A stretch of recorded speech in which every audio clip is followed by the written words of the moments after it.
montagem dessa sessão, a gente pensou muito no tom de aviso, né, que os filmes têm e o chamado pela escuta, né? Assim, são filmes que fazem a gente parar para escutar coisas que são muito urgentes, né, e graves, mas sensibilizam a gente pela poética, né?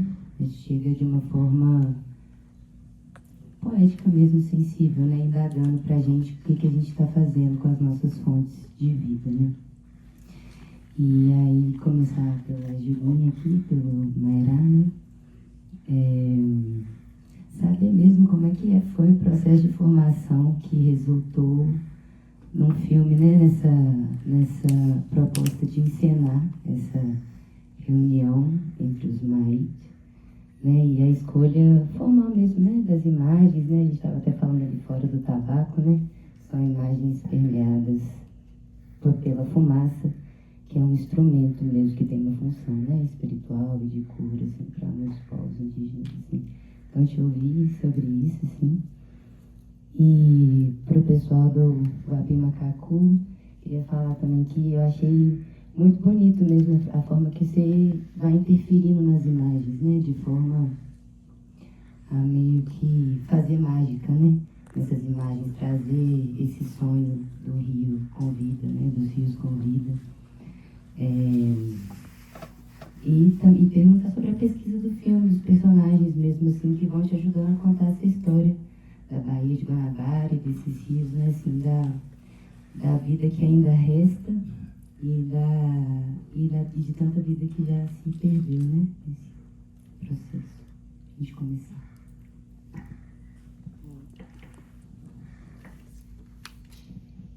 Bom, obrigada, Clara. Primeiro queria agradecer ao Fórum Doc, né? Dizer que eu conheço a Ricaya Bi, que é a diretora do filme. Ela gosta muito do festival, assim como a gente.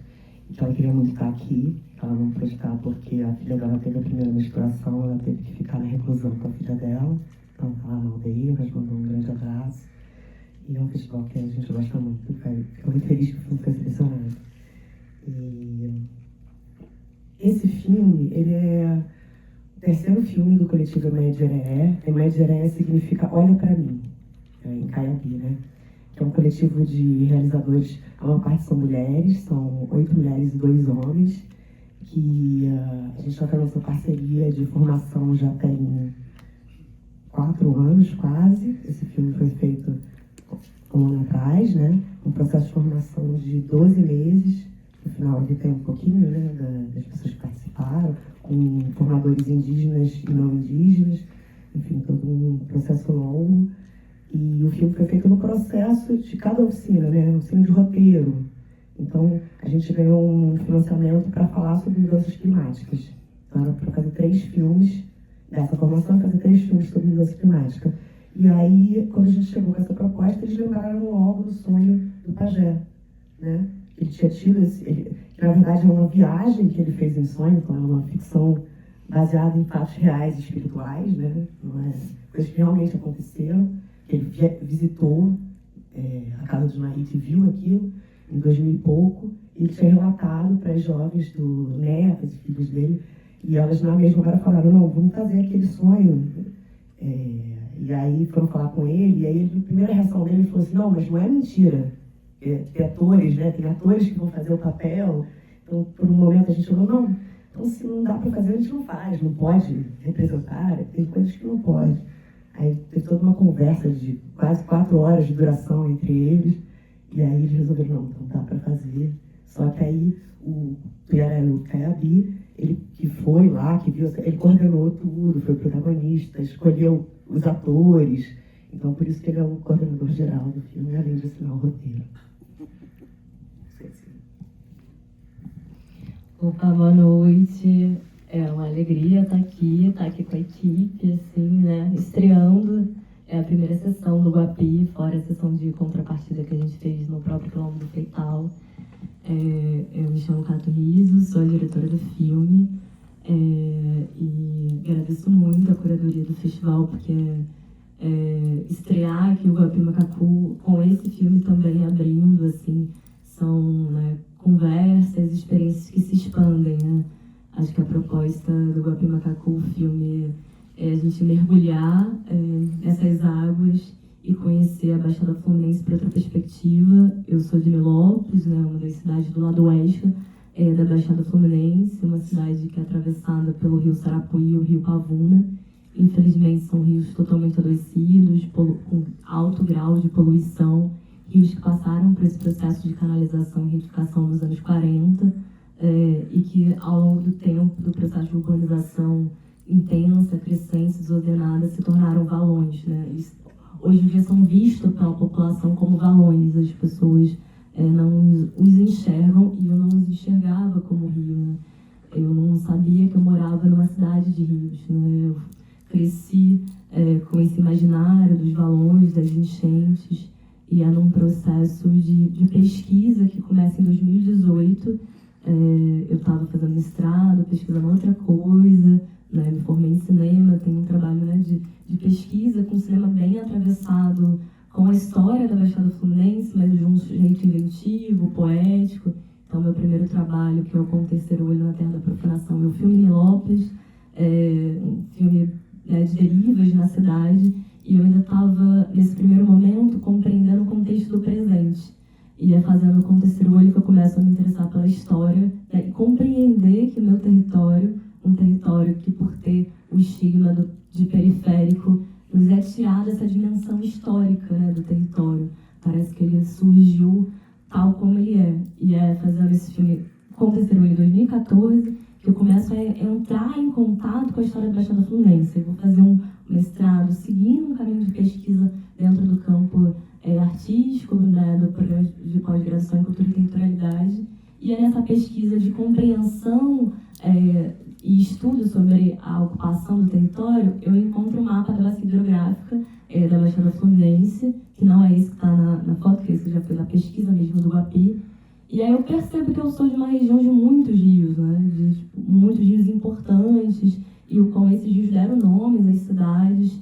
E isso me coloca num processo que poderia me colocar num processo de angústia, né? De perceber que eu moro num território devastado, mas me colocou num processo de encantamento, assim, de sonhar, então, com esses rios poluídos, de pensar se isso já foi um dia, isso pode vir a ser novamente. E aí eu começo essa pesquisa ali em 2018, pensando muito como construir narrativas de personagens rios. E era esse desejo de construir personagens rios nesse intuito, então, da gente coletivamente repensar e poder rever os rios como rios e não como valões. Pensando se eu passei por esse processo ao longo da vida, como a arte pode ser um catalisador desse encontro para outras pessoas. Então, eu começo essa pesquisa em 2018, faço um primeiro curta-metragem, que é A Terra das Muitas Águas, e aí que eu estou olhando para o Rio Meriti Pavuna, é uma ficção que eu escrevo junto com Flaviane Damasceno, e a partir disso eu começo, né, essa pesquisa no cinema. Aí eu faço Memória das Águas, que lançou esse ano, que também é uma ficção, que eu estou olhando para o Rio Sarapuí e o Rio Pavuna, da minha cidade. É uma ficção muito imbrincada com o Guapi Macacu, porque eu comecei a fazer os dois em paralelo. E aí, nesse processo de pesquisa, aí eu descubro o Guapi Macacu, concretamente, porque eu comecei a pesquisar, então, as áreas de preservação da região.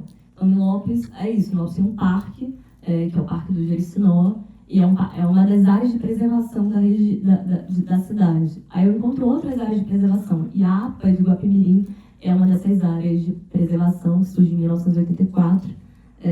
E aí ainda tem rios navegáveis, rios que estão em processo também de adoecimento, como o filme mostra, mas ainda fazem parte do convívio das pessoas.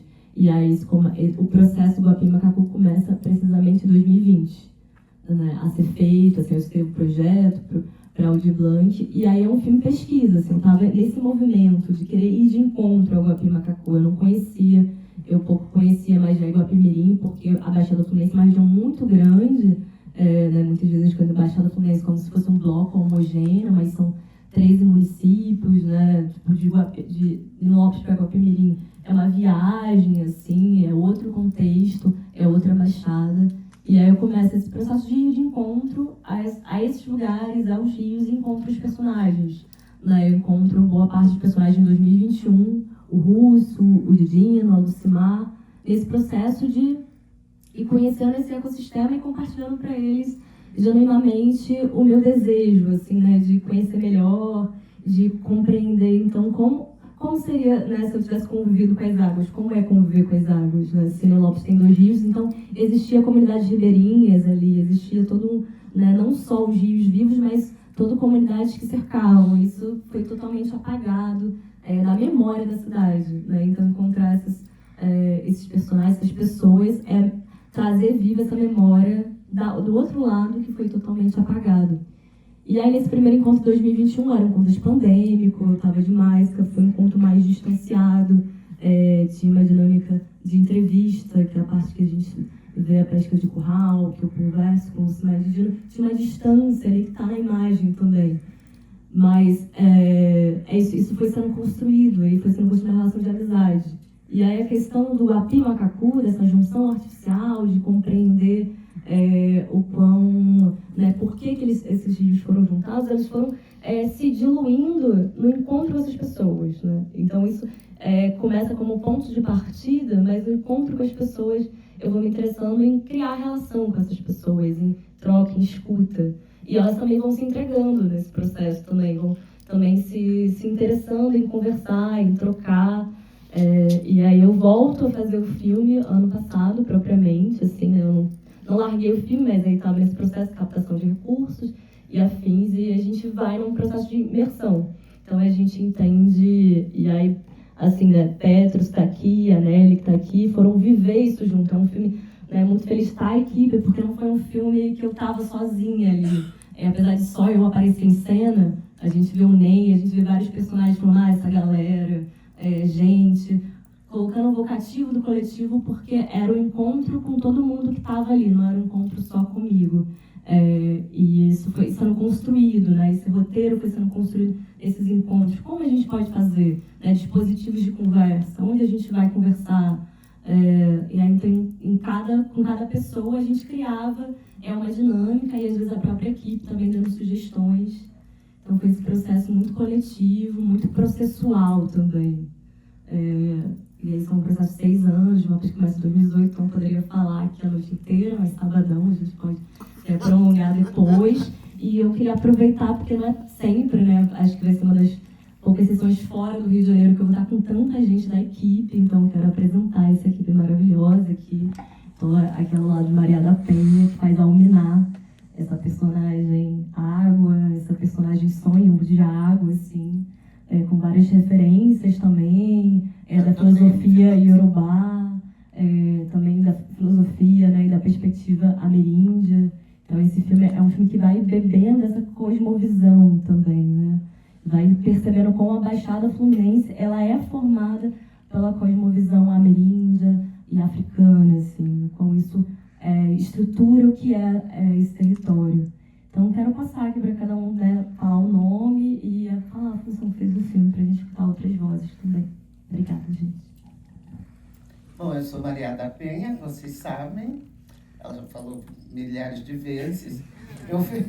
Eu fiz o Miná. O Miná é água, senhora, uma mistura, como ela já falou. Eu contracenei sozinha, adorei me ver nadando, Petros. Tudo foi chroma key, né? Logo a primeira fase do trabalho.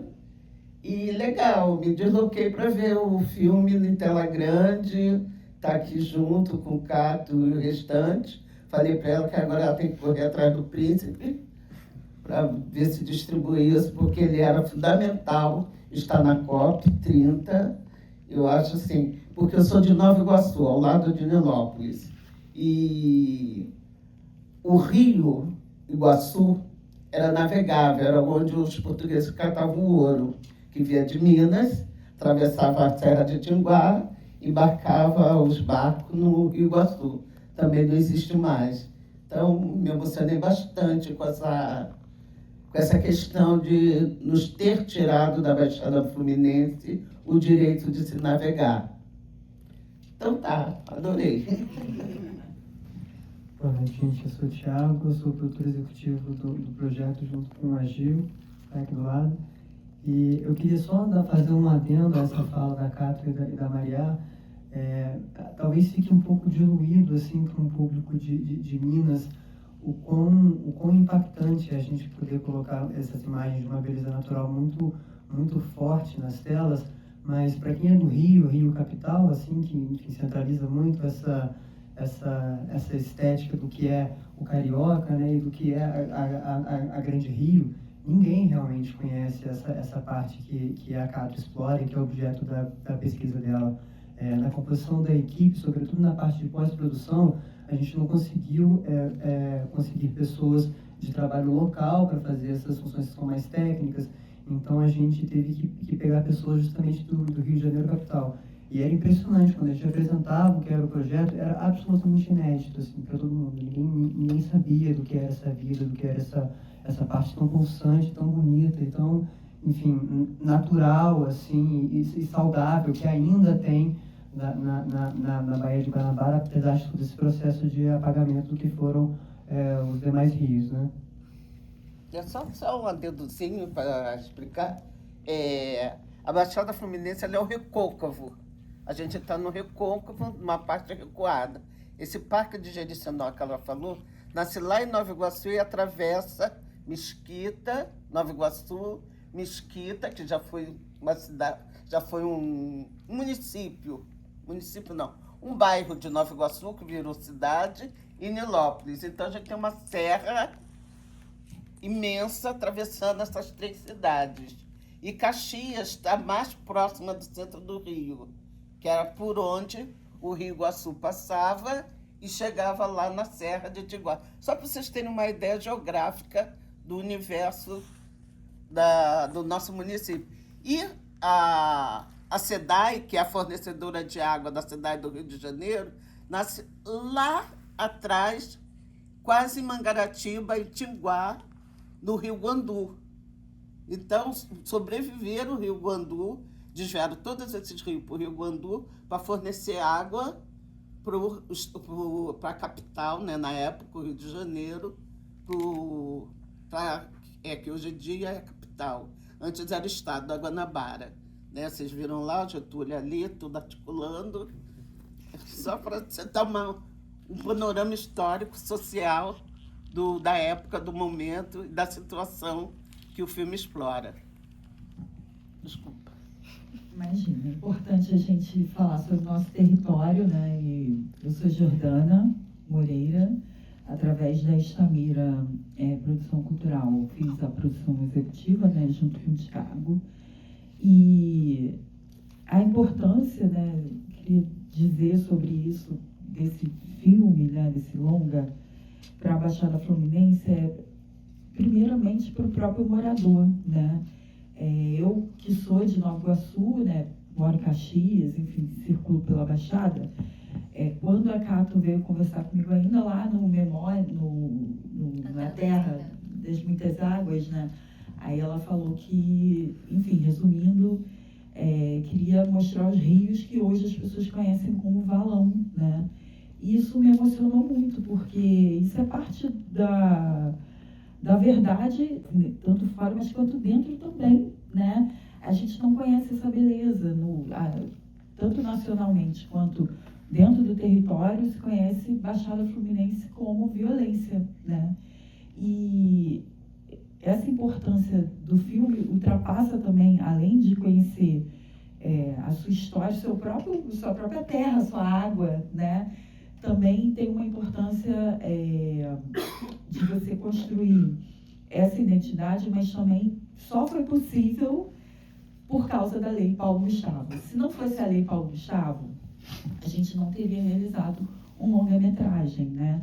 Foi uma vez só essa política pública, eu acho importantíssimo falar, e dessa uma vez só saíram longas que nunca sairiam, né? Até o momento, né, como através de política pública eles não existiriam, né? Então eu acho isso importante ser dito, porque olha como é importante o próprio povo contar suas histórias, né? E histórias que todo mundo deve saber, né? De dentro e de fora, e são histórias que, por mais que tenham essa causa, né, que é a morte dos rios e a consequência disso, né, para todos, toda a humanidade, o planeta, é contada de uma forma que é boa de você ver o seu território com essa beleza, né? Você vê isso que não é mostrado e você não consegue ver, porque no lugar dessa memória do rio que apagaram, ficou o valão, né? E aí, através da cultura e da arte, é que a gente consegue olhar o território e também imaginar como seria bom, né, um mundo, né, sabendo disso e enfrentando isso e, quem sabe, ter essa beleza preservada, né? Então, eu acho importante dizer isso, né, para a gente pensar, foi uma vez só, mas olha o impacto disso no local e também para fora, né, para todos nós, a gente, o povo, contar nossas próprias histórias, e é importantíssimo a gente estar aqui no Fórum DOC, né, contando essas histórias sobre o impacto, o que o cinema, a arte, ela pode influenciar assim, na sociedade, né, para todos nós. Obrigada, tá? Obrigada, Fórum DOC, obrigada a vocês também que estão aqui. Boa noite. Eu sou o Petros, né? Eu fiz a montagem. E estou muito feliz mesmo de estar aqui na primeira sessão do filme, né? Porque, enfim, o processo meu de montagem do filme, ele durou acho que mais de um ano, talvez. Porque eu estava junto também na pesquisa, então a Nelly, né? Tipo, a gente foi para os lugares que estão no filme, conheceu as pessoas, né? Então, enfim, fico bem feliz porque eu acho que eu realmente estava bem envolvido, né, nesse processo de montagem, fiquei bem envolvido com o filme, e aí fiz questão também de vir lá de Fortaleza, né, que é onde eu moro, para acompanhar a primeira sessão do filme. E é isso, acho que, mas no mais é isso, a gente vai falando, né? Tava todo mundo doido para ver o filme. Olá, boa noite, eu sou a Nelly, eu fiz a direção de produção do Guapi Macacu Filme. Estou muito feliz de estar aqui. BH é uma cidade que eu amo muito. O Fórum DOC é um festival que eu sempre quis conhecer. Eu fico super tímida com o microfone, então não vou ficar falando muito aqui. Eu só queria falar que eu estou muito... Tenho feito filmes na Baixada, tenho feito filmes com a Cato. A Cato também me apresentou uma Baixada Fluminense que eu não conhecia. Eu sou da Baixada Fluminense também. E fico super emocionada de ver esse filme, de fazer esse filme e outros. Fico emocionada de estar aqui com a Maria, com a Gil, com todo mundo da equipe, mas particularmente, assim, faço filmes fora da Baixada também, mas fazer filmes na Baixada é muito potente e importante para mim. Queria agradecer a Cato por isso. Obrigada, gente. Valeu. Obrigada. Enfim, não querendo me delongar muito aqui, porque já está atrasado o tempo, né? Mas acho que é legal também te ouvir, Julinha, te ouvir falar um pouco ali do território, né? Do Xingu e tal, de como está acontecendo esse processo de formação, assim. E que é massa de assistir também outros formatos, outras formas de fazer, né? Filmes indígenas, assim, né? Enfim, é um filme muito lindo, né? Assim, mas é diferente também, né?